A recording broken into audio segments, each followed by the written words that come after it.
नमस्कार. आज आपण एक नवीन उपक्रम चालू करतोय. कोरोनाची साथ तर खूप अ, जोरात चालू आहे आणि पूर्ण जगामध्ये, भारतामध्ये, महाराष्ट्रामध्ये आणि आपल्या प्रत्येकाच्या गावांमध्ये, जिल्ह्यामध्ये सर्वत्र केसेस सापडत आहेत. आणि आता त्याचं प्रमाण एवढं झालंय की आता कोरोनाच्या केसेस अगदी जवळपास म्हणजे आपल्या गल्लीमध्ये किंवा आपल्या शेजाऱ्यांकडं, बऱ्याचदा आपल्या नातेवाईकांकडं आणि काही वेळेला तर आपल्या घरापर्यंत देखील कोरोना पोहोचलाय. असं एक परिस्थिती आता निर्माण झालेली आहे. तर अशा परिस्थितीमध्ये जेव्हा या केसेस वाढत चालल्या आहेत, तर अशा वेळी आपल्याला आपली स्वतःची आणि आपल्या कुटुंबाची सुरक्षा ही नेहमीच आपल्यासाठी महत्त्वाची असते. आणि त्या सुरक्षिततेसाठी आपण काय काय करू शकतो हे आपण आज पाहूया. आणि त्यासाठी जे आपण सिरीजचं नाव ठरवलंय ते आहे करोनाला हरवायचंय.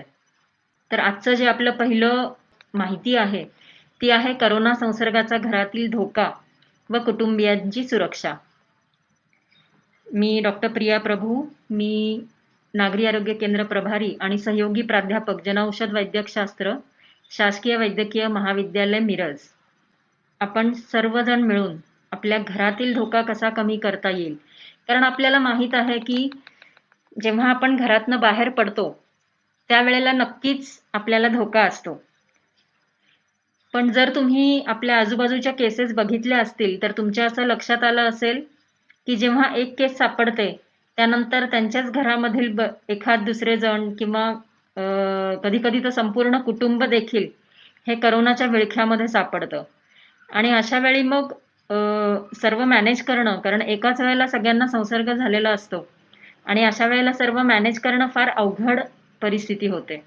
मग अशा वेळी आपण काय करू शकतो, असा प्रकार टाळण्यासाठी काही गोष्टी आपल्या हातात आहेत का? आपल्या घराला करोना संसर्गाचा किती धोका आहे याचा आपण काही अंदाज घेऊ शकतो का? आणि जर आपल्याला धोक्याचा अंदाज आला तर त्यानंतर आपण कुटुंबांच्या सुरक्षेसाठी, कुटुंबियांच्या सुरक्षेसाठी काही गोष्टी करू शकू का? तर मग बघूया की करोना संसर्गाचा घरातील धोका आपण कसा मोजू शकतो आणि मग कसा कमी करू शकतो आणि आपल्या कुटुंबियांची करोनापासून सुरक्षा कशी करू शकतो. तर सर्वात आधी हे मला सांगायला लागेल की करोना हा एकदम नवा व्हायरस आहे, नवा विषाणू आहे. जशी जशी नवी शास्त्रीय माहिती उपलब्ध होईल तसे तसे नवीन नियम देखील तयार होऊ शकतात, नवीन माहिती येऊ शकते, नवीन बाबी आपल्याला समजतील, त्यानुसार काही बदल भविष्यामध्ये होऊ शकतात. करोनाने आपल्या सर्वांना जर एक धडा दिला असेल तर तो हा की माणूस एकटाच काहीही करू शकणार नाहीये. आपल्याला करोनाशी लढायचं असेल, करोनाशी जिंकायचं असेल तर आपल्याला एकत्रितपणे काम करणं हे अत्यंत आवश्यक आहे. आपण ॲज अ टीम वर्क करणं, गट बनवून एकत्रित काम करणं हे प्रत्येक ठिकाणी आवश्यक आहे. मग ते घरी असेल किंवा कामाच्या ठिकाणी असेल किंवा शिक्षणाच्या ठिकाणी असेल, बाहेर समाजामध्ये वावरताना असेल. प्रत्येक ठिकाणी आपल्याला एकच फंडा वापरायला लागणार आहे की एकमेकास सहाय्य करू आणि अवघे धरू सुपंथ. तर सर्वात सुरुवातीला आपण या आपल्या शत्रूची म्हणजे करोनाची थोडीशी ओळख करून घेऊया की हा करोना काय आहे, करोना शरीरात कसा बरं शिरतो, करोना शरीरातून बाहेर कसा पडतो आणि करोना विरुद्धची उपलब्ध शस्त्रे कोणती आहेत जी आपण वापरू शकतो. आता तुम्ही म्हणाल की ही सर्व माहिती तर आम्ही पहिल्या दिवसापासून वाचतोच आहोत, आम्हाला एवढ्या वेळा ही समजली आहे, यामध्ये आता नवीन काय सांगणार? तर मी नवीन नक्कीच काही सांगणार नाहीये, पण हेच प्रश्न मी जर थोड्या वेगळ्या प्रकारे तुम्हाला सांगितले तर बघा बरं आपल्या कामाचे वाटतात का? की आपण ह्या शत्रूला का जाणून घ्यायला पाहिजे, या करोनाला का जाणून घ्यायला पाहिजे? तर आपल्याला हे कळलं पाहिजे की नक्की कोणापासून आपल्याला बचाव करायचा आहे स्वतःचा आणि स्वतःच्या कुटुंबियाचा. स्वतःचं संरक्षण कसं करता येईल? जर आजार झालाच आपल्याला तर तो पसरू नये, आपल्या कुटुंबियांपर्यंत जाऊ नये, यासाठी आपण काय करू शकतो? आणि या करोना रूपी शत्रूला नष्ट कसं करायचं? त्याचा धोका कसा कमी करायचा? तर मग मला वाटतं की जर हे आपण थोडेसे बेसिक्स बघितले तर त्यांचा वापर आपण आपल्या दैनंदिन जीवनामध्ये प्रत्येक कामामध्ये करू शकतो आणि त्यामुळं आपण नक्कीच करोनाला हरवू शकू. तर हा करोना काय आहे? आपल्या सर्वांना माहिती आहे की हा व्हायरस म्हणजे विषाणू आहे. आपण हेही जाणतो की हा विषाणू याला सजीव म्हणता येत नाही, कारण हे फक्त एक जेनेटिक मटेरियल असतं RNA किंवा DNAचं. तर हा करोना SARS-CoV-2 हा जो आहे, सर्दी खोकला होणाऱ्या जे करोनाचे विषाणू आहेत, जे मनुष्यामध्ये सर्दी खोकल्यासारखे आजार करतात, त्या फॅमिलीमधलाच आहे आणि नवीन आहे आणि त्याचे आजार किंवा त्याचे परिणाम हे साध्या सर्दी खोकल्यापेक्षा बरेच जास्ती आहेत. आपल्या फायद्याची सगळ्यात मोठी गोष्ट ही आहे की हा एन्व्हलप्ड व्हायरस आहे, म्हणजे तो जो RNA आहे त्याच्यामध्ये, त्या RNA ला चारी बाजूंनी एक एन्व्हलप दिलेला आहे, जे नष्ट झालं की विषाणू नष्ट होतो. आणि हा जो फोटो दिसतोय, अशाच प्रकारे आपल्या प्रत्येक शरीरामधील प्रत्येक पेशीमध्ये, ज्या ज्या पेशींमध्ये ACE2 रिसेप्टर्स आहेत, त्या प्रत्येक पेशीला हा व्हायरस असा जाऊन चिटकू शकतो आणि मग तो त्या पेशीमध्ये प्रवेश करतो. पेशीमध्ये उपलब्ध असलेलं सर्व साहित्य वापरून स्वतःसारख्या लाखो नवीन विषाणूंची निर्मिती करतो आणि मग त्या पेशीला नष्ट करून आणि तो बाहेर येतो आणि मग पुढच्या एका पेशीला संसर्गित करण्यासाठी पुढे जातो. अशा प्रकारे ही जी संसर्गाची साखळी आहे, ती एकदा व्हायरस शरीरामध्ये शिरला की त्यानंतर सुरू होते. सध्या आपल्याकडे कोणतेही औषध असे नाहीये की जे ह्या विषाणूला मारू शकेल. त्यामुळं आपल्याला योग्य प्रकारे काळजी घेणं आणि त्याचं प्रिव्हेन्शन करणं, रोगापासून बचाव करणं, हा एक आपला अत्यंत खात्रीशीर मार्ग आहे. हा करोना शरीरामध्ये शिरतो कसा? तर या चित्रामध्ये दिसेल तर त्यानुसार फक्त 3 जागा आहेत ज्या सध्या अत्यंत महत्त्वाच्या मानल्या जातात करोनाच्या संसर्गासाठी. आणि हा करोना जो आहे हा हवेद्वारे देखील पसरू शकतो, कारण आता नवीन माहिती आली आहे त्यानुसार हा व्हायरस हवेमध्ये काही काळ राहू शकतो. तसेच हा फोमाइट्सद्वारे, म्हणजे जेव्हा या व्हायरसचे बारीक हे फोमाइट्स किंवा जे ड्रॉपलेट्स असतात आपल्या तोंडावाटे निघणारे, ते कुठल्याही वस्तूवर पडतात, तर त्या ठिकाणी फोमाइट तयार होतात, संसर्गित वस्तू तयार होते आणि मग त्या वस्तूद्वारे व्हायरस आपल्या हातावर बसून नंतर आपल्यापर्यंत पोहोचतो. म्हणजे एकतर तो हवेद्वारे येईल किंवा आपल्या हातावर त्याचा संसर्ग झाला, हातावर व्हायरस पोचला की त्यानंतर तो आपल्या चेहऱ्यापर्यंत पोहोचू शकतो. चेहऱ्यामधील 3 जागा म्हणजे डोळे, नाक आणि तोंड. तर यामध्ये सगळ्यात महत्त्वाचं नाक आहे, कारण आपण नाकाद्वारे श्वासोच्छ्वास करतो. सगळी हवा आपल्या नाकातूनच जाणार आहे. तर नाक आणि तोंड आणि त्यानंतर डोळे, या 3 प्रकारे हा व्हायरस शरीरामध्ये शिरू शकतो. नाक आणि तोंडाद्वारे जर त्यांनी प्रवेश केला तर त्याचा प्रवेश हा आपल्या फुफ्फुसांपर्यंत होणं हे सोपं जातं आणि काही लोकांना जेव्हा डोळ्यांपासून संसर्ग होतो तेव्हा त्यांना डोळे आले किंवा डोळे लाल होणे वगैरे अशा प्रकारची देखील लक्षणे दिसून येतात. त्यामुळे मुख्यतः आपल्याला ह्या 3 म्युकस मेम्ब्रेन्स, जे ओलसर जागा आहेत आपल्या शरीरातल्या, त्या जपणं आवश्यक आहे. कारण करोना हा फक्त या ठिकाणाहूनच आपल्या शरीरात प्रवेश करणार आहे. आता पुढचा प्रश्न होता की करोना शरीरातून बाहेर कसा पडतो? तर याच चित्रामध्ये त्याचंही उत्तर आहे की बाहेर पडण्याचा मार्ग करोनासाठी जो आपल्या दृष्टीनं महत्त्वाचा आहे, तो आहे एकतर नाकाद्वारे, म्हणजे शिंकताना, खोकताना किंवा तोंडाद्वारे. इथे मी काही लिस्ट दिलेली आहे. तर यामध्ये श्वासाद्वारे होण्याचं प्रमाण हे अत्यंत कमी असून जसं जसं आपण खाली जाऊ, आपलं नॉर्मल बोलणं, ज्या प्रकारे आपण एकमेकांशी बोलत असतो, कुजबुजणं किंवा मोठ्याने बोलणं, गाणी म्हणणं, थुंकणं आणि शिंकणे किंवा खोकला येणे, या पद्धतीने करोना हा शरीरातनं बाहेर पडतो. तो किती वेगामध्ये बाहेर पडतोय किंवा किती जोरामध्ये बाहेर पडतोय याच्यावरून तो हवेमध्ये किती दूरपर्यंत पसरेल किंवा तो हवेमध्ये तरंगेल किंवा नाही, का डायरेक्टली खाली जमिनीवर किंवा वस्तूंवर पडेल हे ठरलं जातं. एकदा तो हवेवर किंवा बाहेर आला की तो काही कालावधीसाठी म्हणजे कुठल्या सरफेसवर तो पडलाय, कुठल्या पृष्ठभागावर पडलाय, यावरून तो किती काळ जगू शकेल, किती काळ संसर्ग देऊ शकेल हे ठरतं. त्यामुळं त्याचं विविध सरफेसवर जगण्याचं प्रमाण हे काही तासांपासून काही दिवसांपर्यंत आहे. पण शक्यतो 5 ते 7 दिवसाच्या वर हा कुठल्याही सरफेसवर जिवंत राहू शकत नाही. आणि हे मात्र सगळ्यात महत्त्वाचं आहे, आपल्याला हे लक्षात ठेवायला लागणार आहे की करोना विरुद्धची आपली शस्त्रे कोणती आहेत. करोना विरुद्ध वापरण्यासाठी आपल्याकडे काही गोष्टी आहेत. साबण आणि पाणी, कारण या विषाणूचा जो एन्व्हलप आहे, त्याचं जे कवच आहे ते साबण आणि पाण्यानेच नष्ट होणार आहे. आपलं नशीब आहे की कर्णाच्या कवच कुंडलासारखं ते स्ट्रॉंग कवच नाही आहे. फक्त साबण आणि पाणी वापरलं तर ते कवच नष्ट होऊ शकतं. दुसरं आहे सॅनिटायझर, ज्याच्यामध्ये अल्कोहोल असतात. ते साधे पण असतात किंवा जेल बेस्ड असू शकतात. हात किंवा कुठलेही सरफेसेस स्वच्छ करण्यासाठी आपण साबण पाणी, सॅनिटायझर किंवा क्लोरीनयुक्त विविध जंतुनाशके किंवा अल्कोहोल स्प्रे पण आजकाल उपलब्ध झालेले आहेत. अशा सर्व वस्तूंचा वापर करू शकतो. मास्क वापरणे हे देखील करोना विरुद्धचं एक महत्त्वाचं हे आहे. वायुविजन किंवा स्वच्छ हवा, जेव्हा आपली हवा ही विषाणूबाधित हवा बाहेर टाकून आपण चांगली हवा आपल्या आसपास निर्माण घेऊ, त्यावेळेला वायुविजनच्या दृष्टीने देखील आपण व्हायरस विरुद्ध लढू शकतो. डोळे वाचवण्यासाठी फेस शिल्ड आणि गॉगल्स यांचा अतिशय उपयोग होतो.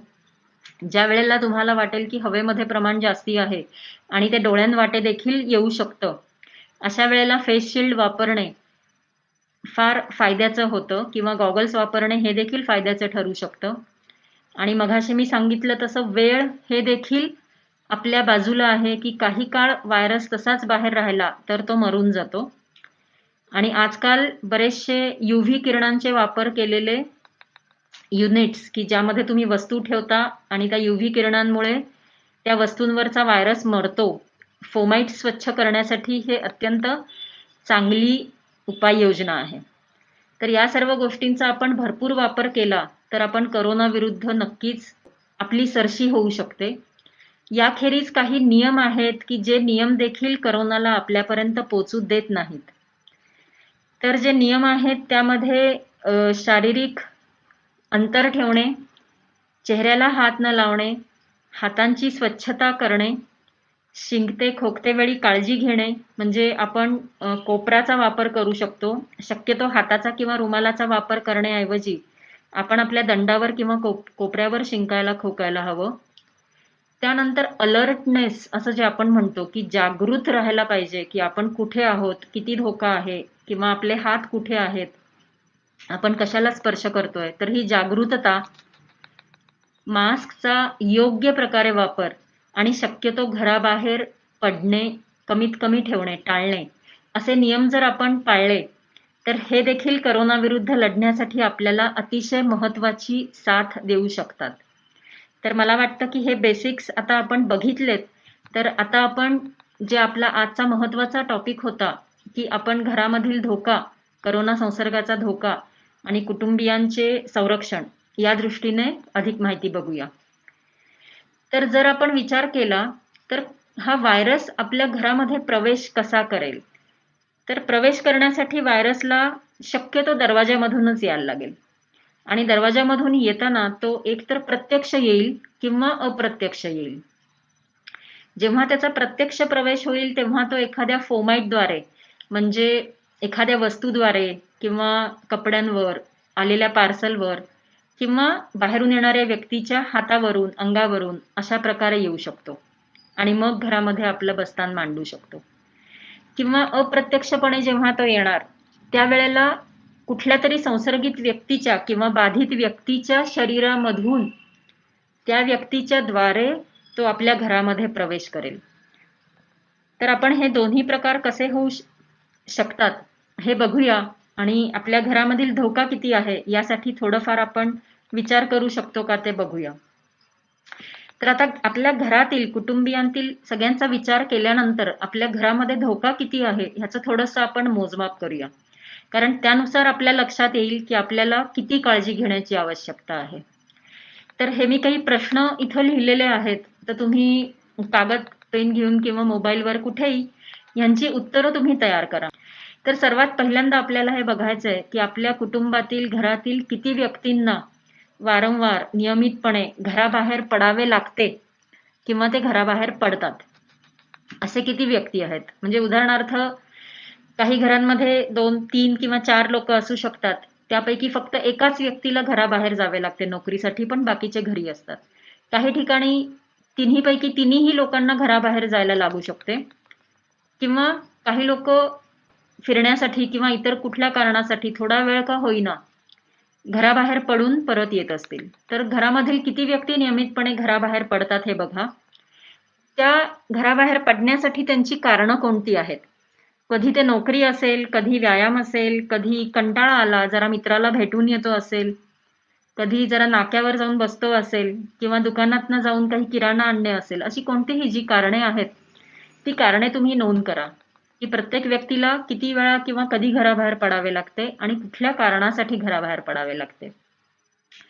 जेव्हा ते घराबाहेर जातात त्याचं स्वरूप काय आहे, ते नक्की तिथे काय करतात, कुणाला भेटणार आहेत, कुठल्या ठिकाणी जाणार आहेत, तिथे परिस्थिती कशी आहे, ह्या सर्वाचा आपल्याला थोडासा अंदाज घ्यायला लागेल प्रत्येक व्यक्तीसाठी.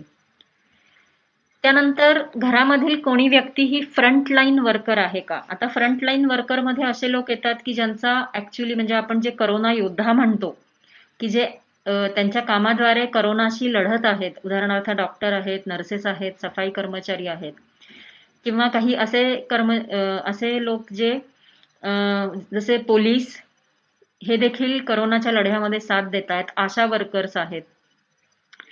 याखेरीज असे लोक येतात की ज्या लोकांचा कामानिमित्त बऱ्याच इतर लोकांशी संबंध येतो. उदाहरणार्थ बँकमध्ये काम करणारे कर्मचारी किंवा औषध विक्रेते, अशा लोकांचा देखील वारंवार इतर लोकांशी कॉन्टॅक्ट येऊ शकतो. तर हे सर्व फ्रंटलाईन वर्कर आहेत. हे बघणं का आवश्यक आहे?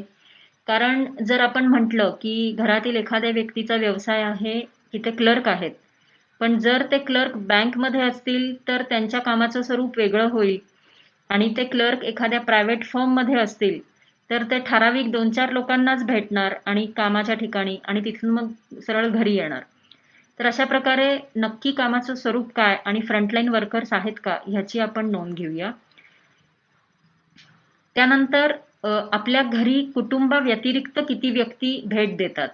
मग यामध्ये तुमचे फ्रेंड्स असतील, यामध्ये तुमचे नातेवाईक असतील किंवा दररोज घरी येणारे काही घरी काम करणारे कामगार असू शकतात. म्हणजे स्वयंपाकाची बाई असेल, धुण्या भांड्याची बाई असेल. तर अशा कोणत्या व्यक्ती ज्या कुटुंबाव्यतिरिक्त तुमच्या घरी भेट देतात आणि किती वेळा देतात, किती फ्रिक्वेंटली देतात आणि त्यांचा घरातील वावर काय असतो? जसं जर मित्र नातेवाईक कुणी भेटायला आले तर हॉलमध्ये असतील, मात्र जर घर स्वच्छ करायला कुणी आलं असेल तर ते पूर्ण घरामध्ये वावरणार आहेत. तर अशा व्यक्तींचा आपल्या घरामधला वावर किती आणि कुठे आहे ह्या गोष्टी जराशा आपल्याला बघायला लागतील. त्यानंतर घरातील सर्व व्यक्ती करोना प्रतिबंधाचे नियम किती प्रमाणात पाळतात हे आपल्याला माहित असतं. कारण काही लोकांचं म्हणणं असतं की नाही बाबा मी तर मास्क लावणार नाही, मला त्रास होतो. काही लोक म्हणतात की अरे काय ते सारखा हात काय धुवायचा, किंवा काही लोक विसरून जातात. तर आपण थोडासा असा अंदाज घ्यायचा की हे नियम जे आहेत ते किती प्रमाणात पाळतात. म्हणजे साधारण 50%, 60%, काही लोक अगदी 80-90% पाळत असतील आणि काही लोक बिलकुलच पाळत नसतील. तर असे किती आहेत आपल्या कुटुंबामध्ये नियम पाळणारे, चांगल्या प्रकारे पाळणारे, 80% पेक्षा जास्त प्रकारे पाळणारे आणि त्यापेक्षा कमी प्रमाणात पाळणारे. याखेरीज कुटुंबापैकी कुणी अति जोखमीचं वर्तन करत आहे का हे देखील आपल्याला बघणं फार आवश्यक आहे. मग हे अति जोखमीच्या वर्तनामध्ये काय काय गोष्टी येतात हे मी तुम्हाला थोड्या वेळात सांगेन. त्याचबरोबर आपण कुटुंबातील सर्वजण जेवण कसे घेतो हे थोडंसं नोट करूया. याचं कारण असं आहे की असं नाही की प्रत्येक जण घरामध्ये एकत्र बसून जेवण करतं. काही लोकांची सवय असते की ते ताट घेऊन येतात आणि कधी आपल्या खोलीमध्ये किंवा टीव्हीच्या समोर अशा प्रकारे पण जेवणारे काही लोक आहेत. काही लोक आहेत जे अंगत पंगत करून जेवतात. काही लोक आहेत जे आपापल्या सोयीनुसार, कारण त्यांच्या घरी येण्याच्या वेळाच एवढ्या वेगळ्या असतात की त्यांना ते जसे येतील त्यानुसार आपलं आपलं वाढून घेऊन जेवून घ्यायला लागतं. आपल्या भारतीय संस्कृतीमध्ये एकत्र जेवणे किंवा जेव्हा सगळेजण कामावर जात असतात तेव्हा जेवणाची ही एकच वेळ आहे की जेव्हा सगळेजण एकत्र यायचे. पण आता करोना आल्यानंतर ह्या एकत्र येण्याच्या बाबतीमध्ये देखील आपल्याला काळजी घ्यावी लागणार आहे. त्यामुळे आपल्या घरातील जेवण घेण्याची पद्धत कशी आहे ही थोडीशी आपण नोट करून ठेवूया. त्यानंतर आपल्या कुटुंबियांमध्ये जे आपण हाय रिस्क म्हणतो, ज्याच्यामध्ये जोखीम जास्ती आहे आजाराची किंवा संसर्गाची, तर असे लोक किती आहेत याचीही आपण नोंद घेऊया. जसं लहान मुलं किती आहेत, गरोदर स्त्रिया आहेत का, वयस्कर माणसं आहेत का, किती आहेत, किंवा घरातील व्यक्तींना कोणकोणते आजार आहेत. आपण सर्व जाणतो की ज्या लोकांना इतर आजार असतात त्या लोकांमध्ये करोनामध्ये कॉम्प्लिकेशन्सचा थोडासा धोका असतो. त्यामुळं असे आजार असणाऱ्या व्यक्ती घरी आहेत का, त्याचप्रमाणे कुणी व्यसनी आहे का. आता मी जेव्हा हे व्यसनी शब्द म्हणेन तेव्हा अर्थातच सगळ्यांना वाटणार आहे की नाही मला तर व्यसन नाहीये, तर हरकत नाही, व्यसन नसेल पण अशा काही व्यक्ती आहेत का की ज्यांना सिगरेटची किंवा तंबाखू खाण्याची किंवा एखादी पुडी असते किंवा दारू असते हे घेण्याची सवय आहे का, किंवा सवय पण नसेल पण घेतात का. कारण या गोष्टींनी रिस्क थोडीशी वाढते. तर हे आपण नोंद करून ठेवायला पाहिजे. आणि सगळ्यात शेवटचं की आपल्या घरी जर कोणी जास्त जोखमीच्या व्यक्ती असतील तर त्या व्यक्तींसाठी आपल्याकडे स्वतंत्र टॉयलेटची, स्वच्छतागृहाची सोय आहे का. कारण जर तसे नसेल आणि एकच स्वच्छतागृह असेल तर आपण सर्व ते एकच स्वच्छतागृह वापरणार आहोत आणि मग अशा वेळेला आपल्याला जास्त काळजी घेण्याची गरज असते. तर ह्या प्रश्नांचा विचार करताना तुमच्या लक्षात येतच असेल की काय उत्तर आले तर आपली जोखीम जास्त होते आणि काय उत्तर असेल तर आपली जोखीम कमी होते, कुटुंबाची जोखीम. तर आपण जेव्हा हा संपूर्ण विचार करू तर जेवढ्या उत्तरांमध्ये तुम्हाला जोखीम सापडते तर त्या पद्धतीने आपल्याला त्या त्या कारणांसाठी जी जोखीम आहे ती कमी करावी लागेल. तर हे प्रत्येक कुटुंबाचं वेगळं उत्तर असेल. काहीही त्याला ठराविक असा साचा नाहीये. जेवढा जास्त धोका तेवढ्या जास्त प्रमाणात काळजी घ्यावी लागणार. जर एखाद्या घरातनं एकच व्यक्ती बाहेर पडत असेल तर त्या एका व्यक्तीने जास्तीत जास्त काळजी घेतली तरी बाकी सगळे सुरक्षित होतात. जेव्हा एकाहून अधिक व्यक्ती घराबाहेर जात असतील त्यावेळी त्या प्रत्येकाने काळजी घेणं आवश्यक आहे. त्याचप्रमाणे घरी परत आल्यानंतर देखील प्रत्येकाने काळजी घेणं आवश्यक आहे. जेव्हा घरामध्ये कुणी बाहेरच्या व्यक्ती येतात त्यावेळेला काय काळजी घ्यावी लागेल वगैरे ह्या सगळ्या गोष्टी आपण पुढे बघूया. याखेरीज तुम्हाला काही प्रश्न असतील तर तुम्ही नक्कीच कमेंटमध्ये त्याबद्दल विचारू शकता आणि त्यांची मी नक्की उत्तरं देण्याचा प्रयत्न करेन. तर मी मघाशी म्हटलं की अति जोखमीचं वर्तन करणारे कुणी आहेत का आपल्या आजूबाजूला किंवा आपल्या कुटुंबामध्ये. जसं गर्दीच्या ठिकाणी जाणे हे करोनासाठीचं अति जोखमीचं वर्तन आहे. मग गर्दीचं ठिकाण कुठलं असेल तर गर्दीचं ठिकाण बाजार असू शकतं, गर्दीचं ठिकाण मॉल असू शकतं, गर्दीचं ठिकाण एखादी मीटिंग असू शकतं. तर गर्दीच्या ठिकाणी जाणारे कुणी आहेत का. नेहमी शारीरिक अंतर न राखणे. आपल्याला माहिती आहे की कमीत कमी 1 मीटर, शक्य असल्यास 2 मीटर एवढं शारीरिक अंतर आपण राखायचंय. आणि हे शारीरिक अंतर आपल्याला प्रत्येक क्षणी, म्हणजे तुम्ही जर कुणासोबत चालत असाल, बऱ्याचदा लोक काय करतात की बाबा मी व्यायामाला जाणार आहे, सकाळी फिरायला जाणार आहे आणि फिरायला जाणार म्हटल्यानंतर अर्थातच ते मास्क लावणार नाहीयेत आणि मग मास्क लावलेला नसतो. पण एकटं चालण्याऐवजी शक्यतो मग ते कुठल्या ना कुठल्या मित्रांबरोबर किंवा मैत्रिणींबरोबर एकत्रितपणे चालायला जातात आणि त्यावेळेला मात्र शेजारी शेजारी चाललं जातं. मग असं आपल्या पूर्ण दिवसभरामध्ये असं किती वेळा होतं की आपण 1 मीटरचं अंतर हे राखू शकत नाही किंवा राखायला विसरतो. शक्य असतं पण विसरतो. तर हे देखील एक जोखमीचं वर्तन आहे. तसंच विविध समारंभांना किंवा मीटिंग्सना हजर राहणे. समारंभामध्ये मग वाढदिवस येतील, पार्ट्या येतील किंवा काही सुखाचे प्रसंग असतील, काही दुःखाचे प्रसंग असतील, कुणाची एंगेजमेंट असेल, लग्न असेल. मीटिंग्समध्ये या ठिकाणी धोका अशासाठी असतो कारण आपण वेगवेगळ्या ठिकाणाहून आलेल्या लोकांना भेटणार आहोत, ज्यांच्याबद्दल आपल्याला काही माहिती नाही की ते किती काळजी घेतात किंवा संसर्गित आहेत किंवा नाहीत. तर अशा मीटिंग्सना हजर राहणे, विविध लोकांना भेटणे. आता काही लोकांना जसं मी म्हटलं, जे फ्रंटलाईन वर्कर्स आहेत, त्यांना आपल्या कामाच्या निमित्ताने विविध लोकांना भेटावंच लागतं. त्यामध्ये ते काहीच करू शकत नाहीत. पण त्याखेरीज देखील कधी-कधी काही व्यक्ती असतात, त्यांना एखादा ट्रिप असेल किंवा भेटण्यासाठी एखादा ट्रेक असेल, अशा कुठल्याही कारणांसाठी विविध लोकांना भेटणे, तर हे जोखमीचं आहे. त्यानंतर जो वावर आहे तो बंदिस्त वायुविजन नसलेल्या ठिकाणी, म्हणजे जे आपण कोंदट जागा म्हणतो किंवा इल व्हेंटिलेटेड प्लेसेस असा त्याला शब्द आहे. तर ज्या ठिकाणी हवा ही अशी साठलेली आहे आणि ती बाहेर जात नाही. मग ह्याचं उदाहरण तुम्ही एखादं असं कोझी हाय स्टँडर्डचं हॉटेलही म्हणू शकता, की जिथे एसी आणि पूर्णपणे बंद करून ठेवलेलं आहेत सगळे दरवाजे आणि खिडक्या. किंवा मंदिराचा गाभारा म्हणू शकतात, की ज्या ठिकाणी हवा बाहेर जाण्यासाठी कुठेच मार्ग नसतो आणि लोकांची गर्दी ही अत्यंत जास्त असू शकते. किंवा अगदी साधं उदाहरण म्हणजे तुम्ही जेव्हा कारमध्ये बसता, सगळ्या खिडक्या बंद करता, त्यावेळेला देखील बंदिस्त जागा होऊन जाते आणि त्यावेळेला जर कोणी मास्क काढत असेल, तर त्यावेळेला नक्कीच धोका अचानक वाढतो. तर अशा ठिकाणी भेटी देणे, मास्क वारंवार हाताळणे, त्याला समोरून हात लावणे, सरकवणे, नाकाखाली, तोंडाखाली काढणे, गळ्याशी लावणे किंवा पूर्णपणे न घालणे, हे एक अतिजोखमीचे वर्तन आहे. घराबाहेर असताना काही खावं लागत असेल, जसं डबा खावा लागतो किंवा बाहेर जाऊन काही खावं लागतं, मागवावं लागतं किंवा टपरीवर जाऊन चहा घेतला जातो किंवा आता हॉटेल चालू झाले की त्या ठिकाणी जाऊन किंवा कॅन्टीनमध्ये जाऊन सगळे एकत्र बसून खातात. तर या गोष्टींनी थोडंसं जोखीम वाढते, कारण त्यावेळेला कुणीही मास्क लावलेला नसतो. प्रत्येकजण बोलत असतो, हसत असतो आणि त्यामुळं आपण जर आधी बघितलं तर व्हायरसला शरीराबाहेर पडण्याचा खूप चांगला क्षण आहे, की एका व्यक्तीच्या शरीरातून बाहेर पडायचं आणि दुसरी व्यक्ती लगेच जवळच आहे, जिने मास्क लावलेला नाही आणि ती देखील बोलत आहे. तर अशा वेळेला अत्यंत पटकन संसर्ग होऊ शकतो. तसंच काही लोकांना चेहऱ्याला, नाकाला, तोंडाला, डोळ्याला सारखा हात लावण्याची सवय असते. डोळे चोळले जातात किंवा मग खाजवलं जातं नाकाला, अशा काही सवयी असू शकतात. तसंच हातांची नियमित स्वच्छता न राखणे लक्षात राहत नाही, कारण ही नवी सवय आहे. त्यामुळं हात वारंवार स्वच्छ करावा लागतो किंवा सॅनिटाईज करावा लागतो.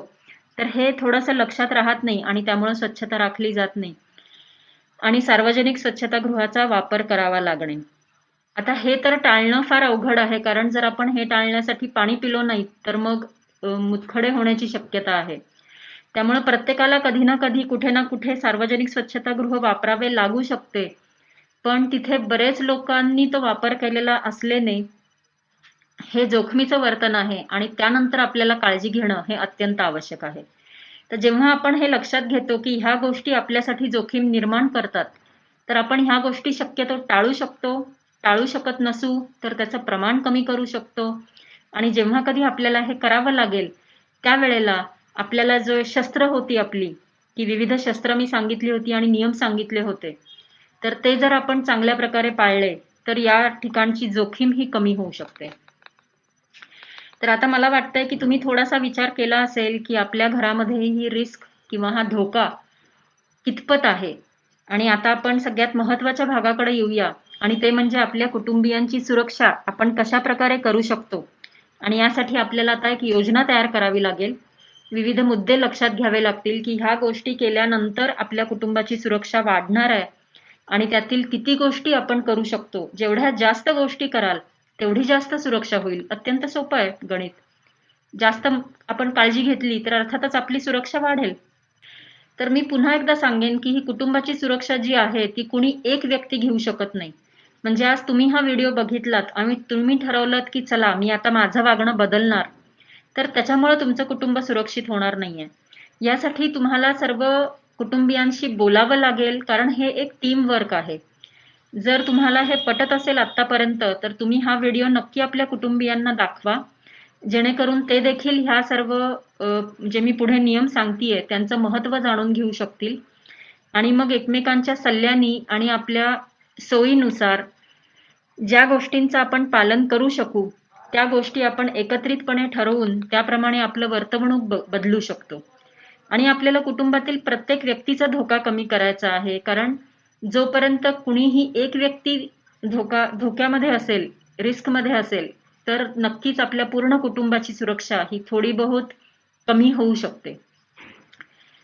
त्यामुळं यासाठी आपल्याला जे मी पुढच्या गोष्टी सांगणार, यासाठी मी मघाशी सांगितलेल्या करोना विरुद्धच्या सर्व शस्त्रांचा आपल्याला योग्य तो वापर करायचा आहे. प्रत्येक ठिकाणी जिथे जिथे जी शस्त्र लागू होतात ती शस्त्र आपल्याला वापरायची आहेत. मला वाटतं तुम्ही नक्कीच ती लिस्ट विसरला असणार, त्यामुळे मी ती लिस्ट पुन्हा एकदा तुम्हाला दाखवते की आपण कुठल्या गोष्टी ह्या भरपूर वापरायच्या आहेत आणि कोणते नियम आहेत की जे पाळल्यानंतर आपण सर्वांना सुरक्षित ठेवू शकतो. आता यातील सगळ्या गोष्टी आपण घरामध्ये नाही पाळू शकत. उदाहरणार्थ आपण शारीरिक अंतर दरवेळी ठेवू शकूच असं नाही, पण आपल्या कुटुंबातील ज्या लोकांना जोखीम जास्ती आहे, जसे वयस्कर लोक, अशा लोकांना किंवा ज्या लोकांना आजार आहे त्या लोकांपासून पुढचे काही महिने अंतर ठेवणं हे तर आपल्याला शक्य आहे.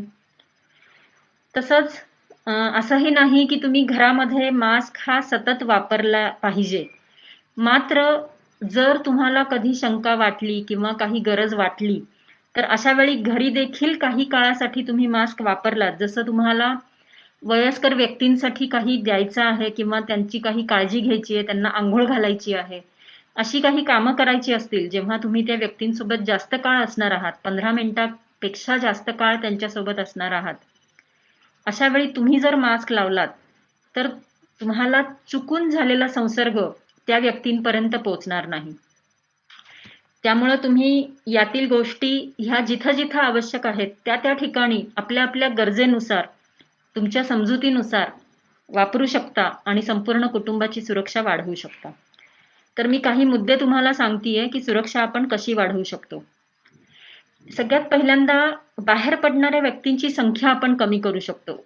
म्हणजे कसे की आता एका व्यक्तीला तर घराबाहेर पडावं लागतंय नोकरीसाठी, तर शक्यतो जी खरेदी करायची आहे, सामान आणायचं आहे, भाज्या आणायच्या आहेत, ही सर्व कामं जर त्याच व्यक्तीने केली तर अशा कामांसाठी इतरांना बाहेर पडायची गरज पडत नाही. किंवा आता कुणाला बिल भरण्यासाठी बाहेर पडायचं असेल तर ते बिल भरण्याचं काम देखील ऑनलाईन होऊ शकतं आणि बाहेर पडायचं कारण आपण टाळू शकतो. बरेच तरुण लोक कंटाळा आला किंवा मित्रांना भेटायचंय अशा कारणासाठी बाहेर पडू शकतात. तर जेव्हा आपण कारणं बघणार आहोत की लोक का बाहेर पडतायत, तर त्यावेळेला आपल्याला थोडासा विचार करायला लागेल की हे कारण खरंच आवश्यक आहे का, न टाळण्यासारखं आहे का, जायलाच हवं का. अशी कारणं असतील, जसं नोकरीला तर जायलाच लागेल जर बोलवत असतील तर, वर्क फ्रॉम होम असेल तर नक्कीच तुम्ही वर्क फ्रॉम होमचा ऑप्शन घ्याल. पण जर न टाळण्यासारखं कारण असेल तर अशा वेळेला बाहेर पडा. इतर सर्व कारणांसाठी आपण टाळू शकतो. आणि जसं मी म्हटलं की आपल्याला टीम वर्क करायचंय, तर हे टीम वर्क तुम्ही कुटुंबाबरोबरच आपल्या शेजाऱ्या पाजाऱ्यांसोबत किंवा मित्रमैत्रिणींसोबत देखील करू शकता. म्हणजे उदाहरणार्थ दूध आणायचं आहे आणि त्यासाठी तुम्हाला कोपऱ्यावरच्या दुकानात जायचंय, तर जर 2-3 घरांमध्ये ते दूध आणण्याचं काम असेल तर दिवस जर आपण वाटून घेतले तर दर दिवशी एकाच घरातील व्यक्ती जाईल आणि सर्वांसाठी सामान घेऊन येईल. किंवा असंही सोय नसेल तर आणताना 2 किंवा 3 दिवसांसाठी दुधाच्या पिशव्या आणायच्या, ज्या आपण फ्रीजरमध्ये ठेवू शकतो किंवा फ्रीजमध्ये ठेवू शकतो, आणि मग आपल्याला पुन्हा 2-3 दिवस ह्या कामासाठी बाहेर पडायची गरज पडणार नाही. त्यामुळे अशा छोट्या छोट्या गोष्टी आहेत की ज्या आपण, तुम्हालाही काही गोष्टी सुचतील तर अशा गोष्टी जर आपण केल्या, म्हणजे तुम्हाला सांगायचं म्हणजे सांगलीमध्ये इथे लॉकडाऊन झाला 22 तारखेला, 10 दिवसांसाठी होता 31 तारखेपर्यंत. तर मी 22 तारखेला भाज्या घेतल्या होत्या आणि त्यानंतर मला भाजी घेण्याची वेळ ही साधारण 10 ऑगस्ट पर्यंत लागली नाही. कारण अर्थात घरात माणसं कमी असल्याचाही फायदा झाला असेल, पण सांगण्याचा मुद्दा की आपण टाळायचं ठरवलं तर आपण प्रत्येक गोष्ट एखादा दिवस पुढे नक्कीच ढकलू शकतो किंवा एकाच वेळेला जास्त कामं करू शकतो. आता जेव्हा आपण घरातली प्रत्येक व्यक्ती घराबाहेर असेल त्यावेळेला मी मघाशी सांगितलेले नियम हे अत्यंत काळजीपूर्वक पाळणं आवश्यक आहे. जेवढे जास्त नियम पाळले जातील तेवढा जास्त प्रकारे सुरक्षा दिली जाईल. त्यानंतर एकदा घराबाहेर पडलो की त्यानंतर जास्तीत जास्त कामं संपवून यायची. म्हणजे त्याच वेळेला आपण भाजी आणणार, त्याच वेळेला काही सामान संपलं असेल तर ते आणणार, त्याच वेळेला बँकेचं काही काम असेल तर ते पण करणार आणि मग घरी येणार.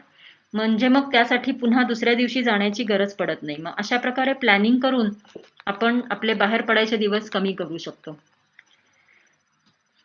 त्यामुळे बाहेर पडण्याची फ्रिक्वेन्सी किंवा वारंवारिता जे आपण म्हणतात, रोज बाहेर पडण्याऐवजी अल्टरनेट डे पडायचं. व्यायाम करायचा असेल तर व्यायाम देखील रोज करण्याऐवजी आठवड्यातील 3, 4, 5 दिवस असे आपण करू शकतो आणि त्याला देखील नियमित व्यायामच म्हटलं जातं. काही व्यायाम हे घरी देखील करता येतात. त्यामुळे बदलून बदलून व्यायाम करणे, की आज आपण घरातला करू, उद्या आपण फिरण्याचा करू, त्यानंतर योगा करू. अशा प्रकारे आपण व्यायामामध्ये देखील बदल आणू शकतो आणि बाहेर पडण्याची वारंवारता कमी करता येते. मोबाईल निर्जंतुक आपण शक्यतो करतच आहोत, पण हे लक्षात ठेवायला हवं की मोबाईल हे निर्जंतुक करायला हवेत. त्याचप्रमाणे इतरही काही वस्तू ज्या बाहेर नेल्या जातात, त्या सर्व वस्तू ह्या घरामध्ये आल्यानंतर वेगळ्या ठिकाणी साठवल्या जातील आणि त्या फक्त बाहेर जातानाच वापरल्या जातील आणि घरामध्ये त्यांचा वापर होणार नाही, याची काळजी घ्यायला पाहिजे. जर घरी वापरायच्याच असतील तर मग त्या वस्तूंचं देखील निर्जंतुकीकरण करणं हे आवश्यक आहे. लहान मुलांच्या बाबतीमध्ये मात्र मला सांगावंसं वाटतं, कारण लॉकडाऊनच्या काळामध्ये देखील मी असं बऱ्याच ठिकाणी बघितलं की मुलं खूपच कंटाळली आहेत. त्यामुळं त्यांना आपल्या मित्रमैत्रिणींच्या घरी सोडणे किंवा त्यांनी एकत्रित कॉलनीमध्ये खाली बागेमध्ये खेळणे असे बरेचसे प्रकार झाले आणि त्यावेळेला होऊ शकतं की आधी थोडा धोका कमी असेल लॉकडाऊनच्या काळात, पण आता जेव्हा केसेस खूप वाढायला लागल्यात तर अशा वेळेला युजली लहान मुलांमध्ये हा आजार दिसून येत नाही. मुलांमध्ये इन्फेक्शन होते, संसर्ग होतो, मात्र हा आजार त्यांच्यामध्ये पटकन दिसून येत नाही आणि ते आजार मात्र पसरवत राहू शकतात. त्यामुळे तुम्हाला समज जी मुलं समजुतीच्या वयामधली आहेत त्या मुलांशी त्यांना समजेल अशा प्रकारे, त्यांना पटेल अशा प्रकारे समजवावे लागेल आणि त्यांना देखील हे विविध नियम जे पाळायचे आहेत आपल्याला, शारीरिक अंतर, मास्क आणि सॅनिटायझेशन PSM, ह्या गोष्टींचा त्यांना महत्त्व पटवून देऊन त्यांनी देखील मित्रांशी बोलताना, खेळताना हे नियम कसे पाळतील याबाबत आपल्याला थोडंसं लक्ष द्यावं लागेल. त्यानंतर विनाकारण किंवा सहज म्हणून लोकांना भेटणं हे सध्याच्या काही महिन्यांमध्ये टाळावं लागेल. आपल्याला जी काही मजा करायची आहे, जी काही एन्जॉयमेंट करायची आहे, मित्रमैत्रिणींसोबत भेटून आपण अर्थातच मिस करतोय, कारण आता बरेच महिने झालेत. पण आता अजूनही काही महिने जोपर्यंत आपल्या केसेस कमी होत नाहीत तोपर्यंत हे थोडंसं आपण टाळूया. तसंच आपल्या घरी देखील कुठला समारंभ, पार्ट्या आयोजित करू नका. आपल्या कुटुंबियांपैकी, आता इथं मी पुन्हा थोडंसं स्पेसिफाय करते की कुटुंबीय म्हणजे काय, की एका घरामध्ये जे राहतात, एका घरामध्ये जे झोपतात ते कुटुंबीय. अन्यथा असं होऊ शकतं की या बिल्डिंगमध्ये एक घर आहे, तिथं एक भाऊ राहतो आणि 2 बिल्डिंग सोडून पलीकडे दुसरा भाऊ राहतो, ते पण आपले कुटुंबीय असतात. पण हे लक्षात घ्या की प्रत्येक घरकुलाची जी रिस्क आहे ती वेगवेगळी असल्याने प्रत्येक घरकुलामध्ये राहणाऱ्या व्यक्ती यांची देखील रिस्क किंवा धोका हा वेगवेगळा असल्याने या काळामध्ये शक्यतो जवळपासच्या नातेवाईकांकडे सुद्धा आपण जाणं हे टाळूया कुठल्याही कारणासाठी. त्यामुळे अशा पार्ट्या, समारंभ आयोजित करू नका आणि शक्यतो अशा ठिकाणी भेट देऊ नका. विनंतीपूर्वक निमंत्रण तुम्ही टाळू शकता. त्यानंतर जसं मी हे घरातल्या व्यक्तींबद्दल सांगितलं, तसंच आपल्या घरामध्ये बाहेरून ज्या कुठल्या व्यक्ती येणार असतील, आपला कॉन्टॅक्ट येणार असेल, त्या लोकांना देखील तुम्ही नियम पाळण्याचं महत्त्व किंवा त्यांची रिस्क असेसमेंट, त्यांचं धोकादायक वर्तन, त्यांचं जोखमीचं वर्तन, ह्या गोष्टींचा अंदाज घ्या. आपल्या लक्षात येतं ओव्हरऑल ॲटिट्यूडवरून. शक्य असल्यास कमीत कमी व्यक्ती, कारण कधी कधी आपण नाही टाळू शकत, घरी कुणी आजारी व्यक्ती असेल त्यांचे केअरटेकर घरी येतीलच, कुणाला स्वयंपाक करायला अडचण असेल त्या ठिकाणी स्वयंपाकाच्या बाई येतीलच.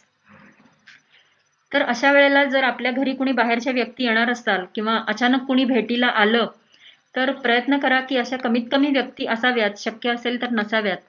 जे कोणी आपल्या घरात येणार आहे, थांबणार आहे, बोलणार आहे, काही काळ राहणार आहे, त्या प्रत्येकाने पूर्ण वेळासाठी मास्क वापरणं हे अत्यंत आवश्यक आहे. तसंच शारीरिक अंतर राखणं हे देखील आवश्यक आहे. म्हणजे कामवाल्या मावशी आल्या असतील तर त्यांच्याशी बोलताना 2 मीटर अंतर, 1 मीटर अंतर ठेवूनच बोलणे हे आवश्यक आहे. आता बऱ्याचदा कामवाल्या मावशी वगैरे असं खाडा पडतो किंवा पगार काटला जातो. यासाठी ताप असताना, सर्दी खोकला असताना किंवा वीकनेस असताना असे थोडेफार तक्रारी असतील तर अशा वेळेला देखील कामावर येऊ शकतात.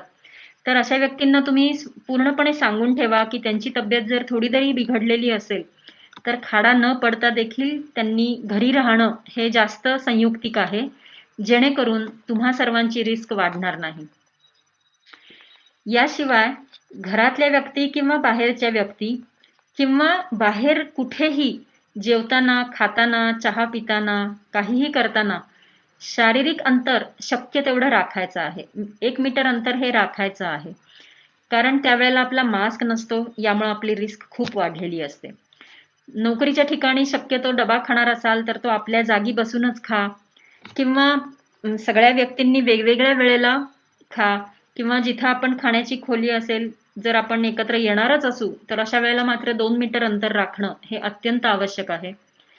त्याचप्रमाणे खाताना जेवताना जर आपण जास्त बोललो नाही आणि पटकन जेवण संपवलं आणि गप्पा मात्र त्यानंतर मारल्या किंवा त्याच्या आधी मारल्या तर या प्रकारे देखील आपण आपली रिस्क कमी करू शकतो. आता जेव्हा फोमाइट्स तयार होतात, वेगवेगळे पृष्ठभाग म्हणजे आपण जे फ्रिक्वेंटली टच्ड सरफेसेस असं म्हणतो, ज्याला सगळ्यांचा स्पर्श होणार आहे, हँडल्स आहेत, टेबल आहेत, खुर्च्यांचे हात आहेत किंवा पाठ आहे, लाईटची बटणं आहेत, नळाच्या तोट्या आहेत, ज्या ठिकाणी सर्वांचे हात लागणार आहेत अशा ठिकाणी आपल्याला नियमितपणे स्वच्छता करायची आहे. आणि जिथं कुठे वारंवार सगळ्यांचा हात लागतो, म्हणजे उदाहरणार्थ आपण जेवणाचं जेव्हा बोललो तर समजा कुणी जरी एकच जण वाढणे आणि वाढण्यासाठी प्रत्येकाने त्याला हात लावणे आणि हात लावताना जर आपला हात स्वच्छ नसेल किंवा आपण चेहऱ्याला हात लावला असेल, अशा प्रकारे रिस्क ही इकडून तिकडे होऊ शकते. त्यामुळं जेवणापूर्वी हात धुणे आवश्यक आहे आणि एका व्यक्तीने वाढलं तर सर्वातच छान. जर तसं नसेल शक्य तर हातांची स्वच्छता आहे हे गृहीत धरूनच आपण एकत्रितपणे जेवू शकतो. खोलीमधलं वायुविजन म्हणजे खोलीमध्ये जी दूषित हवा असेल, विषाणूयुक्त हवा असेल, ती हवा बाहेर जाऊन बाहेरची स्वच्छ हवा येणे. मग यासाठी तुम्ही पंखे चालू ठेवू शकता, स्टँडिंग फॅन वापरू शकता, खिडक्या दारं उघडून जे आपण वायुविजन म्हणतो क्रॉस व्हेंटिलेशन त्याचा वापर करू शकता. आणि जर शक्य असेल आणि तुम्ही एक्झॉस्टचा वापर केलात तर आपल्या घरातील हवा ही नियमितपणे बदलली जाऊन नेहमी लावून ठेवायची गरज नाही. एका खोलीमध्ये जेव्हा जास्त लोक येतात, एकापेक्षा जास्त लोक असतात, त्यावेळेला हवा जर बदल होऊ शकत असेल, एक्झॉस्ट आपण चालू करू शकत असू किंवा पंखा चालू ठेवू शकत असू तर त्याचा नक्कीच फायदा होईल. बाहेरून आल्यानंतर हात आणि चेहरा नक्की धुवा कमीत कमी. आणि जर शक्य असेल आणि तुम्ही आंघोळ करू शकलात तर मग अत्यंत चांगलं, कारण पूर्ण अंगावर झालेले फोमाइट हे सर्व धुवून जातात आणि आपले कपडे देखील धुतले जातात. वैयक्तिक साहित्य जसं टॉवेल असेल किंवा पेस्ट असेल अशा गोष्टी शक्यतो शेअर करू नका. त्या स्वतंत्र असल्या की त्याचा बराच फायदा होऊ शकेल. याखेरीज सुरक्षा वाढवण्यासाठी आपण काही करू शकतो का? तर ही त्रिसूत्री आपण लक्षात ठेवू शकतो, ज्यामध्ये पौष्टिक आहार आवश्यक आहे, भरपूर पाणी पिणं आणि नियमित व्यायाम करणं. ह्या गोष्टींनी आरोग्यासाठी फायदा होईल. शारीरिक व्याधी नियंत्रणामध्ये ठेवायला पाहिजेत. औषधं चुकवू नका. शक्य असल्यास डॉक्टरांना भेटून औषधांचा डोस वाढवायचा असेल तर त्या दृष्टीनं, औषधं बदलायची असेल तर त्या दृष्टीनं काळजी घ्या. घरातील सर्वांसाठी आपण व्हिटॅमिन सी आणि झिंक रोज आणि व्हिटॅमिन D3 आठवड्यातून एकदा अशा सप्लिमेंट्स चालू करू शकता किंवा या गोष्टींचं आहारातलं प्रमाण वाढवू शकता. उन्हामध्ये राहण्याचं प्रमाण वाढवू शकता, कारण यांचे लेवल्स चांगले असतील तर आजार साधा असतो. सकाळ संध्याकाळ आपल्या तब्येतीची नोंद म्हणजे मॉनिटरिंग जे म्हणतो, लक्ष ठेवायचं की आज मला काही त्रास होतो आहे का, जाणवत आहे का, आणि कुठलीही तक्रार अंगावर काढायची नाही, त्याबद्दल लगेच माहिती सांगायची. चुकून जर आपल्या रुग्णाच्या निकट संपर्कामध्ये आपण आलो असू तर लगेच शक्य असल्यास विलगीकरण करायचं, नाही तर कुटुंबियांपासून अंतर राखण्यास सुरुवात करायची. आणि स्वतःच्या तब्येतीकडे लक्ष ठेवायचं, जेणेकरून त्रास झाला तर तो इतरांपर्यंत जाणार नाही. सध्याचा काळ असा आहे की सध्या कोणताही आजार असेल तर तो करोनामुळे असू शकेल असे गृहीत धरायला हरकत नाही. कारण ह्या करोनामध्ये इतक्या विविध प्रकारचं प्रेझेंटेशन आहे. काही लोकांच्या हृदयाला त्रास होतो, काही लोकांना उलट्या जुलाब होऊ शकतात, बऱ्याचशा लोकांना ताप, सर्दी खोकलापेक्षा कोरडा खोकला, वास न येणे वगैरे अशा तक्रारी असतात. तर यामुळं कुटुंबियांना सुरक्षित ठेवण्याच्या दृष्टीनं कुठलाही आजार वाटला, त्रास वाटला तर आपण करोना असेल का अशी शंका घ्यायची आणि त्यानुसार काळजी घ्यायला सुरू करायची. म्हणजे काय करायचं? जी आजारी व्यक्ती असेल त्या व्यक्तींनी घरातील वावर कमी करायचा, आपल्या खोलीत राहणे, गादीवर विश्रांती घेणे, झोपून राहणे, अशा प्रकारे स्वतःची काळजी घ्यायची. घरामध्येच स्वतःला थोडंसं अलग करायचं आणि शक्य तेव्हा जर तुम्ही इतरांच्या संपर्कात येणार असाल त्यावेळेला स्वतः मास्कचा वापर करायचा, जेणेकरून व्हायरस हा स्वतःपासून पुढे जाणार नाही. ज्या व्यक्तीची जोखीम कमी असेल, म्हणजे थोडीशी तरुण व्यक्ती, अशा व्यक्तीने त्यांची काळजी घ्यायची. त्यांची काळजी घेण्यासाठी जी व्यक्ती निवडली जाईल तिला स्वतःला जोखीम कमी असली पाहिजे आणि काळजी घेणाऱ्या व्यक्तीने देखील मास्क लावला पाहिजे काळजी घेताना आणि स्वतःच्या हातांची व्यवस्थित स्वच्छता राखली पाहिजे. आता जर आपल्या आजाराचा प्रकार तुम्हाला करोना सदृश्य लक्षणांसारखा वाटला तर अशा वेळेला मात्र बिलकुल वेळ नाही घालवायचा आणि लवकरात लवकर तपासणी करून घ्यायची, जेणेकरून आजाराचा प्रसार व्हायच्या आधी आपल्याला लक्षात येतं आणि आपल्या आजाराच्या टप्प्यानुसार आपल्याला योग्य ते उपचार मिळू शकतात आणि ऑक्सिजन लावायची वेळ टाळता येऊ शकते. ऐन वेळेला ऑक्सिजनचा बेड शोधण्यासाठी धावाधाव होत नाही. जेव्हा खूप गरज असते, सिरियस झालेलं असतं, तेव्हा धावपळ होत नाही आणि जर गरज पडलीच तर आपण ऑलरेडी हॉस्पिटलमध्ये असतो. त्यामुळे वेळेवर निदान होणं हे जीव वाचवण्याच्या दृष्टीनं अत्यंत महत्त्वाचं आहे. आपण घरी पल्स ऑक्सिमीटर ठेवू शकतो आणि त्या पल्स ऑक्सिमीटरचा वापर करून आपला बेसलाईन किती असतो SpO2 हे बघून ठेवू शकतो आणि त्यानंतर आजारी पडल्यानंतर देखील आपण स्वतःच्या पल्स ऑक्सिमीटरवर लक्ष ठेवू शकतो. 6 मिनिटांची वॉक टेस्ट देखील करू शकतो. तर जर आपण हे सर्व विविध गोष्टींचं पालन केलंत आणि आपल्या घराची रिस्क योग्य प्रकारे असेस केलीत, घरातील सर्वांशी चर्चा केली आणि सर्वांनी एकमताने आपल्या घराला आणि कुटुंबियांना सुरक्षित ठेवण्याचा निर्णय घेतला आणि त्यानुसार वागला तर अर्थातच आपलं घर आणि आपलं कुटुंब हे करोनापासून सुरक्षित राहू शकेल. त्यामुळं घराची काळजी ही जबाबदारी सर्वांची आहे. कुणी 1 किंवा 2 जण ते करू शकत नाहीत. जे घरामध्येच असतात त्यांनी देखील जर वारंवार हात धुतला तरी देखील त्यांची स्वतःची सुरक्षा होऊ शकते. अशा प्रकारे प्रत्येकाने काय काय करता येईल, कोणतं शस्त्र वापरता येईल, कोणते नियम वापरता येतील याचा तुम्ही आपल्या कुटुंबियांसोबत विचार करा आणि जे काही ठरवाल त्यांचा वापर अगदी उद्यापासून करा. म्हणजे काय होईल की प्रत्येक घर हे जर सुरक्षित झालं तर माझा गाव सुरक्षित होईल, माझा प्रत्येक गाव सुरक्षित झाला तर माझं राज्य सुरक्षित होईल, माझं राज्य सुरक्षित झालं आणि असे बरीच राज्य सुरक्षित झाली तर शेवटी माझा देश देखील सुरक्षित होईल. तर याची सुरुवात ही खरं तर आपल्या घरापासून आणि तसं म्हटलं तर स्वतःपासून होते आणि या सर्वांसाठी तुम्हाला शुभेच्छा. हॅलो ज्योती, तू विचारलंयस की is it recommended to use reusable mask and if one is using reusable mask then is it advisable to wash it after every use. आणि राहुल खरेंनी विचारलंय की मास्कचा फार उपयोग नाही असं WHO कसे म्हणत आहे. तर ह्या दोन्ही प्रश्नांची उत्तरं मी देते. आतापर्यंत शक्यतो जेवढे आजार झाले होते किंवा जी साध्या साथी आल्या होत्या ह्याच्या आधी, तर या साथींमध्ये आपल्याला हातांची स्वच्छता करणे आणि 3C ची काळजी घेणे, म्हणजे आजारी असताना बाहेर न पडणे, कुणाच्या संपर्कामध्ये न येणे आणि कफ करताना चेहरा झाकणे, या एवढ्या गोष्टी केल्या तरी देखील ही साथ थांबली जात होती.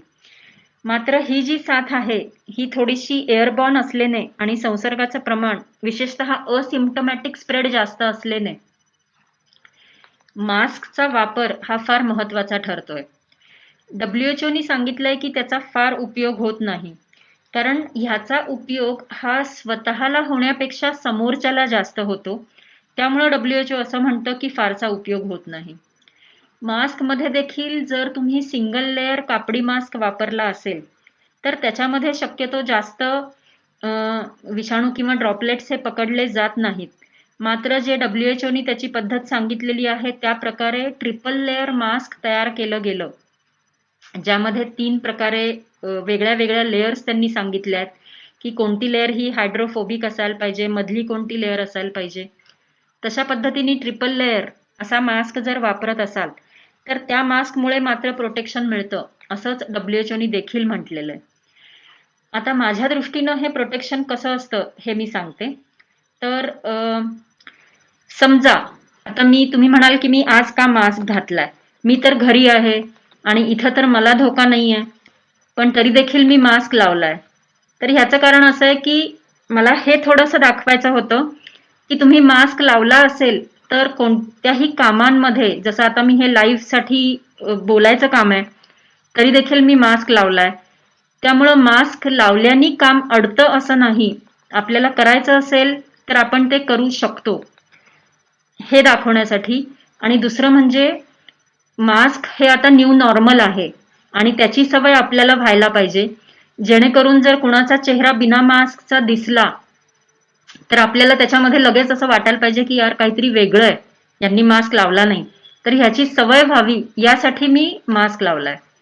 तर जसं मी म्हटलं की मी मास्कचा फायदा कसा होऊ शकतो. समजा आता हा मास्क मी लावलेला नसता आणि मी आता हात लावला तर हा हात डायरेक्ट माझ्या तोंडाकडे जाणार आहे. पण जेव्हा मास्क असतो आणि माझा चुकून हात लागतो, मला काहीतरी करायचंय, त्यावेळेला माझा चेहऱ्याला डायरेक्ट स्पर्श होत नाही आणि ही जे व्हायरसची एंट्रीची जागा होती, नाक, तोंड आणि डोळे पैकी महत्वाचे नाक आणि तोंड हे नेहमीच बंद असतात. हा त्याचा महत्वाचा फायदा आहे. आणि जेव्हा समोरची व्यक्ती देखील मास्क लावते त्यावेळेला माझ्या मास्कमुळं ती व्यक्तीची सुरक्षा वाढते आणि त्या व्यक्तीच्या मास्कमुळं माझी सुरक्षा वाढते. जसं मी म्हटलं की हे टीम वर्क आहे आणि ह्या टीम वर्कसाठी आपण प्रत्येकाने मास्क लावला, 50% पेक्षा जास्त जर पॉप्युलेशननी योग्य प्रकारे जास्त काळासाठी मास्क लावला तर ही साथ कमी फार लवकर होऊ शकेल असा एक अंदाज आहे. त्यामुळं मास्क वापरणाऱ्या लोकांचं प्रमाण वाढणं आवश्यक आहे. आता ज्योती, तू जे विचारलंस की रियुजेबल मास्क वापरायचे आहेत का, तर फक्त आणि फक्त जे कापडी मास्क आहेत, असे कापडी मास्क जे आहेत असे मास्क हे रियुजेबल आहेत. काही N95 मास्क हे वॉशेबल मास्क अशा नावानी येतात की can be used up to 30 washes वगैरे अशा प्रकारे त्यांचं जे जाहिरात केली जाते. किंवा वॉशेबल आहे असे साधे पण मास्क मिळतात ज्याला नाव दिलेलं असतं N95. तर ते खरे मास्क नक्कीच नाही आहेत, कारण N95चं प्रिन्सिपल हे त्यामधील एका लेयरच्या चार्जवर असतं आणि तो चार्ज हा धुतल्यानंतर नक्कीच निघून जातो. त्यामुळं तसे मास्क वॉश करून रियूज करणं हे योग्य नाही. तर जे कापडी मास्क आहेत तेच वॉशेबल आहेत, रियुजेबल आहेत. सर्जिकल मास्क जे असतात निळ्या किंवा हिरव्या रंगाचे, ते मास्क तर आपण रियूज करूच शकत नाही, कारण ते एकदाच वापरायचे असतात आणि टाकून द्यायचे असतात. कापडी मास्क आपण धुवू शकतो. प्रत्येक वेळेचा वापर असं तू जे म्हणतीयस तर त्याच्यामध्ये तुझा वापर किती तासांचा आहे त्याच्यावर अवलंबून आहे. म्हणजे तू कचरा टाकण्यासाठी खाली गेलीस 2 मिनिटासाठी, 5 मिनिटासाठी आणि त्यावेळेला तू मास्क लावला असेल तर तो आल्यानंतर नाही धुतलास तरी चालेल. पण तू तो मास्क असा प्रोलॉंग काळासाठी, म्हणजे काही ठराविक काळासाठी, काही तास वगैरे असा लावला असशील, म्हणजे तू बाजारात गेलीयस, भाजी वगैरे घ्यायला गेलीयस आणि तासा 1.5 तासांनी परत आलीस, तर अशा वेळेला मास्क धुणे हे एक चांगलं पद्धत आहे. कारण कितीही नाही म्हटलं तरी आपल्या बोलण्याने जरी व्हायरस नसेल तरी कुठले ना कुठले बॅक्टेरिया त्या मास्कवर आलेले असतात आणि मग ते वाढू नयेत यासाठी असा मास्क, कापडी मास्क तुम्ही धुवून टाकलात तर मग अत्यंत चांगलं होईल. आणि एक महत्वाची गोष्ट जी मी सांगायला हवी होती ती म्हणजे प्रत्येकाचे मास्क हे वेगळे असायला हवेत. अर्थात ते पर्सनल गोष्टीमध्ये आलं, एकाचा मास्क दुसऱ्याला वापरून चालणार नाही. नाहीतर मग आत्ता मी बाहेरून जाऊन आलो आणि हा घे माझा मास्क, बाहेर चाललायस तर, असा प्रकार केला तर नक्कीच व्हायरसला जाण्यासाठी आपण पूर्ण रस्ता उघडा करून देतोय. तर त्यामुळे प्रत्येकाच्या नावाचे, रंगाचे, डिझाईनचे वेगळे वेगळे मास्क, एकापेक्षा जास्त कापडी मास्क असावेत. आणि जसं मी म्हटलं, की जे धोकादायक वर्तन आहे, म्हणजे समजा तुम्हाला गर्दीच्या ठिकाणी जायचंय, तुम्ही अशा ठिकाणी जाणार आहात, तुम्हाला दवाखान्यामध्ये भेटायला जायचंय, अशी काही अतिजोखमीची कामं तुम्हाला करायची असतील, जसं बँकेमध्ये जायचंय, तर अशा वेळेला मला जर काही आजार असेल आणि मला स्वतःची एक्स्ट्रा काळजी घ्यायची आहे, अशा वेळेला मी कापडी मास्क पेक्षा थोडासा वरचा मास्क वापरायचा विचार करेन. किंवा जर शक्य असेल तर मग N95 देखील मी वापरू शकते. आणि जे खरे N95 असतात ते मी सांगितलं तसं वॉशेबल नसतात आणि ते N95 आपण पुन्हा वापरू शकतो. कारण मी म्हटलं होतं की व्हायरस हा काही काळपर्यंतच जिवंत राहतो. त्यामुळे एकदा वापरलेला N95 मास्क हा कागदी पिशवीमध्ये ठेवला जाऊन त्यानंतर तुम्ही तो 4 ते 5 दिवसानंतर पुन्हा वापरू शकता. मात्र तो काढताना, ठेवताना वगैरे व्यवस्थित काळजी घेणे आणि नंतर हातांची स्वच्छता करणं हे अत्यंत आवश्यक आहे.